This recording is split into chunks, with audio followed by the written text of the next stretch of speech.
Hello, learners. Welcome to Lecture 26 Violence Against Women. Violence against women is a pervasive global crisis. It affects millions rooted in gender inequality and spans intimate partner violence, sexual assault, femicide, trafficking, and emerging forms like technology facilitated abuse. This issue is not isolated.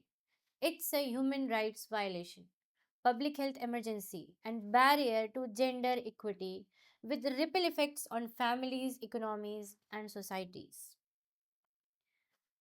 Violence against women is recognized worldwide as a major public health and human rights concern. It is not limited to one culture or one religion or one socioeconomic group.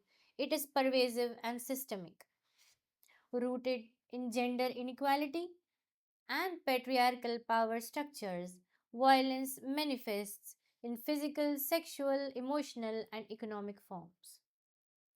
Its consequences are severe, affecting women's physical health, psychological well being, and social participation. Violence is not only an individual tragedy, but also a collective loss, undermining families, communities, and development. The UN defines violence against women as any act of gender based violence that results in or is likely to result in physical, sexual, or psychological harm or suffering to women. This definition includes threats to violence, coercion, and arbitrary deprivation of liberty, whether occurring in public or private life. Importantly, this definition recognizes that violence is not only about physical harm but also about controlling women's lives and denying them dignity and respect. Globally, violence against women is alarmingly common. WHO estimates that 1 in every 3 women experiences physical or sexual violence in their lifetime, often from intimate partners. This makes it one of the most widespread human rights violations. No country is immune. Violence cuts across economic, cultural, and geographical boundaries. Despite its prevalence, violence is underreported due to stigma, fear, and lack of supportive systems. This invisibility perpetuates the cycle as silence protects perpetrators and denies survivors justice. This violence against women can take up multiple forms. Physical violence includes hitting, beating, or any bodily harm. Sexual violence covers rape, coercion, marital rape, and harassment. Psychological and emotional abuse involves intimidation, humiliation, and controlling behavior that erodes self respect of women. Economic violence includes denial of financial resources, restricting employment, or controlling property. These reforms often overlap, creating compounded harms. Recognizing the diverse forms is essential for comprehensive prevention and response strategies. Intimate partner violence is the most powerful form of violence against women. It occurs in relationships where men exert control through physical, sexual, or emotional abuse. Intimate partner violence is deeply tied to gender norms that condone male authority and female submissiveness. It often begins subtly and escalates over time, trapping women in cycles of abuse. Intimate partner violence not only harms women's health but also damages children who witness such kind of violence, perpetuating intergenerational trauma. Addressing IPV requires tackling of underlying norms and empowering women with legal and social support. Sexual violence includes rape, sexual assault, harassment, and coercion. Marital rape, though widespread, remains under-recognized and legally unacknowledged in many countries, including India. Survivors of sexual violence face not only physical injuries and risk of sexually transmitted infections, but also long term psychological traumas, including depression, anxiety, and PTSD. Stigma and blaming further silences survivors. Recognizing sexual violence as a crime, irrespective of marital or social status, is essential for ensuring justice and protection for women. Psychological violence is less visible but equally damaging. It involves constant criticism, humiliation, intimidation, and controlling behavior that undermines women's autonomy and self worth. This type of violence erodes confidence, induces fear, and leads to anxiety, depression, and even suicidal tendencies. Because it doesn't leave any physical scar, psychological violence is often minimized or overlooked. Yet, it is a pervasive form of control that keeps women trapped in abusive relationships. Addressing it requires awareness and recognition of emotional well being as an integral part of health. Economic violence occurs when women are denied financial independence or access to resources. This may involve preventing them from working, controlling their earnings, or denying them inheritance or property rights. Economic independence traps women in abusive situations, as leaving may mean losing security for themselves and their children. Recognizing economic violence highlights the link between gender inequality, poverty, and violence. Economic empowerment is therefore both a protective and a preventive strategy to women.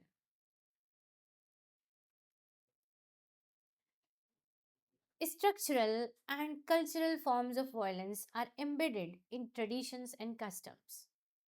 Practices like dowry harassment, honor killings, and female genital mutilation are justified in the name of culture. But in actually, they violate women's rights and health.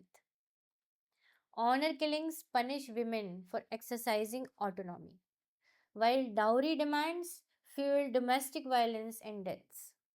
Female genital mutilations practiced in some communities causes lifelong pain and harm to a woman. These practices illustrate how systemic and cultural factors normalize violence in the community, making it harder to challenge. Legal and social reforms must address these harmful traditions directly. Violence against women has multiple determinants. Patriarchal beliefs that normalize males' control behaviors and females' subordination are at the core. Socioeconomic stressors like poverty and unemployment exacerbate tensions, increasing risks of violence. Alcohol and substance abuse often trigger violent behavior.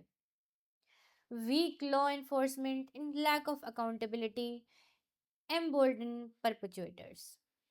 These determinants show that violence is not just an individual behavior, but a systemic issue shaped by social, economic, and legal contexts.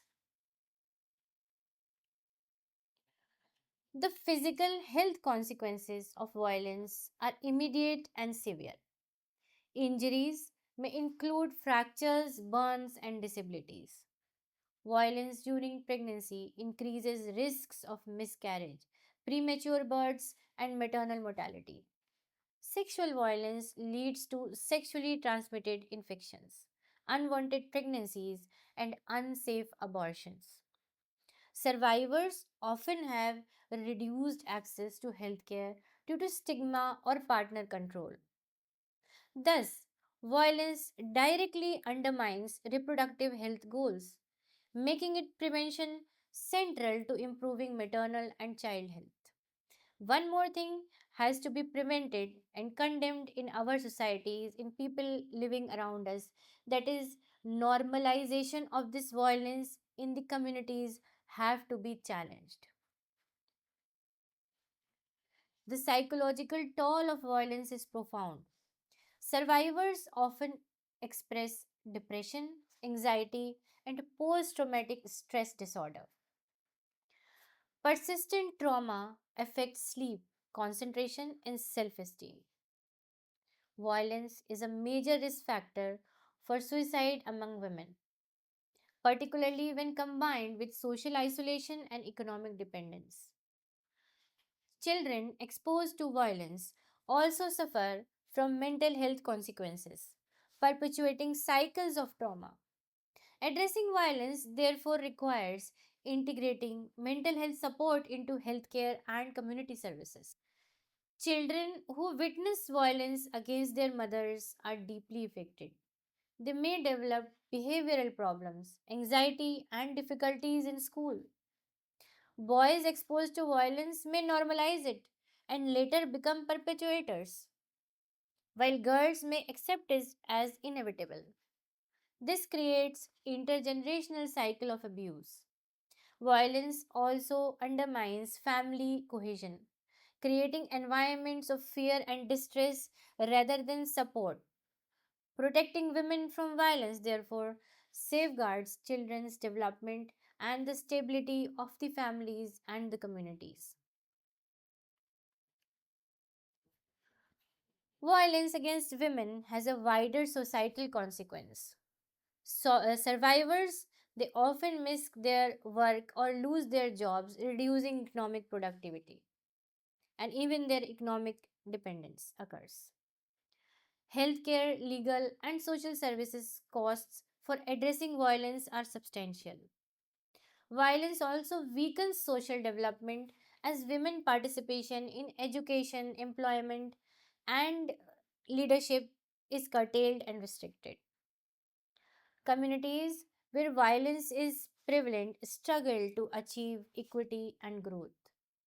Thus, preventing violence is not only a moral imperative but also a practical necessity for social and economic progress. India has enacted several legal measures to address violence against women. The Domestic Violence Act of 2005 recognizes physical, sexual, emotional, and economic abuse within households and provides protection and relief for survivors. In the year 2013, criminal law amendment broadened definitions of sexual assault and strengthened punishments following the Nirbhaya case. The Sexual Harassment Act of 2013 protects women in workplaces. While these frameworks exist, enforcements remain inconsistent, and survivors,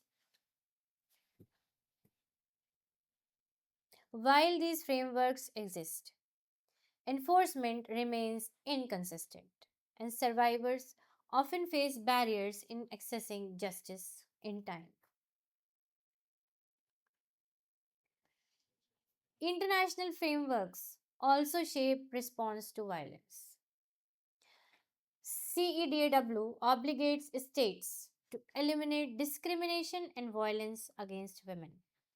The UN Declaration of the Elimination of Violence Against Women in 1993 provided the first comprehensive definition of framework for action. The Sustainable Development Goals in 2015 sets targets under SDG 5 to eliminate all forms of violence against women and girls. These instruments they hold governments accountable and provide tools for advocacy and reform in populations. Despite these legal protections, survivors often face major barriers to justice. Violence is heavily underreported due to stigma, fear of retaliation, and lack of trust in the authorities. Police often respond insensitively or discourage complaints. Judicial processes are slow, with case dragging on for years and years. These barriers discourage women from seeking justice, perpetuating impunity for perpetrators. Legal reforms must be accompanied by systemic changes to ensure survivors feel safe and supported in reporting violence.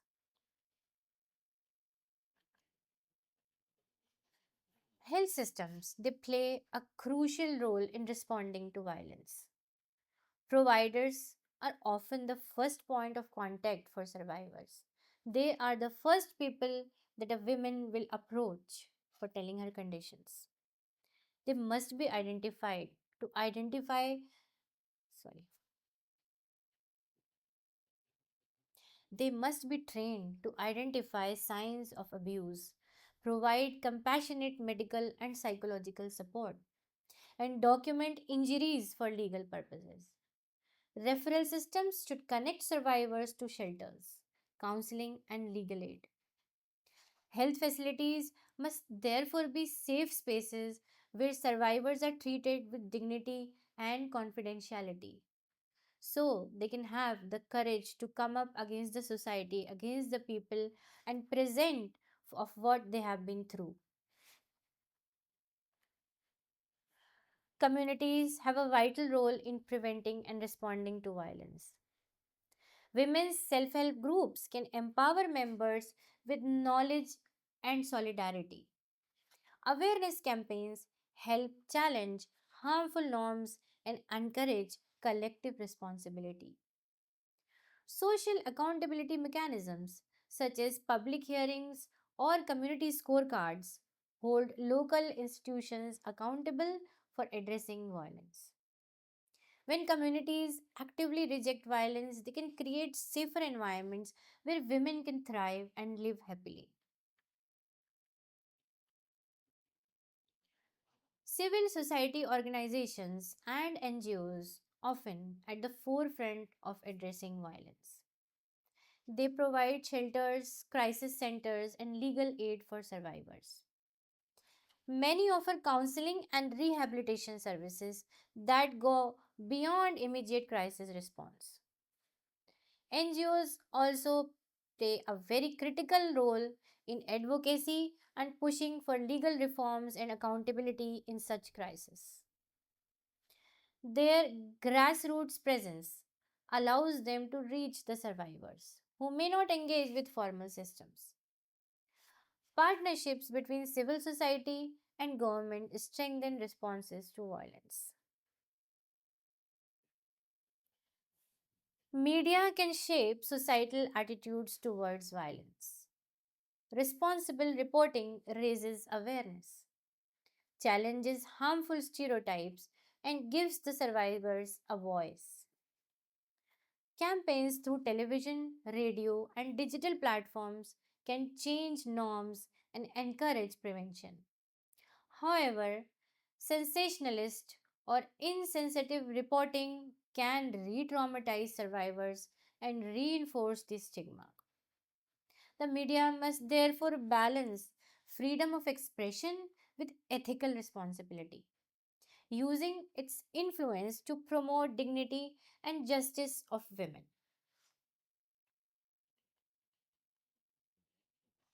Prevention is central to addressing violence against women.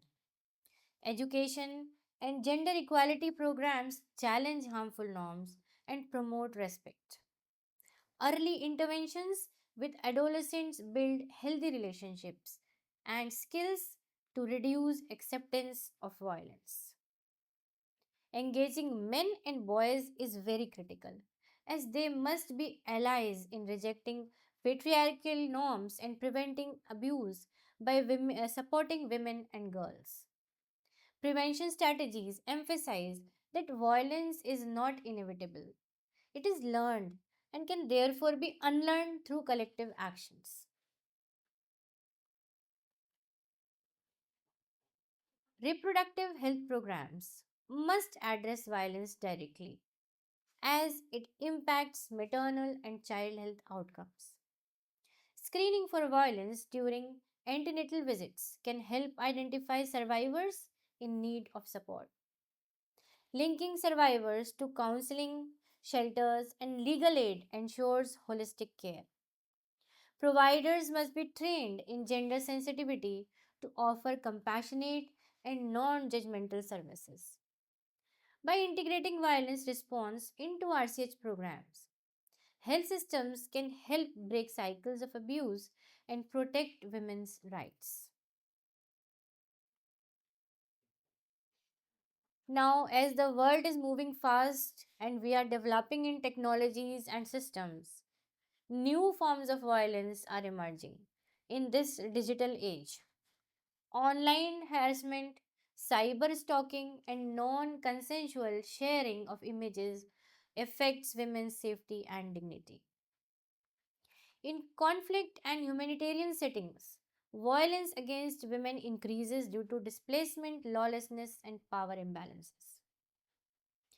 Intersectional vulnerabilities means that marginalized women, such as those with disabilities or from minor groups or which are from vulnerable communities, they face compounded risks. Responses must adapt to these emerging challenges while maintaining a rights based approach.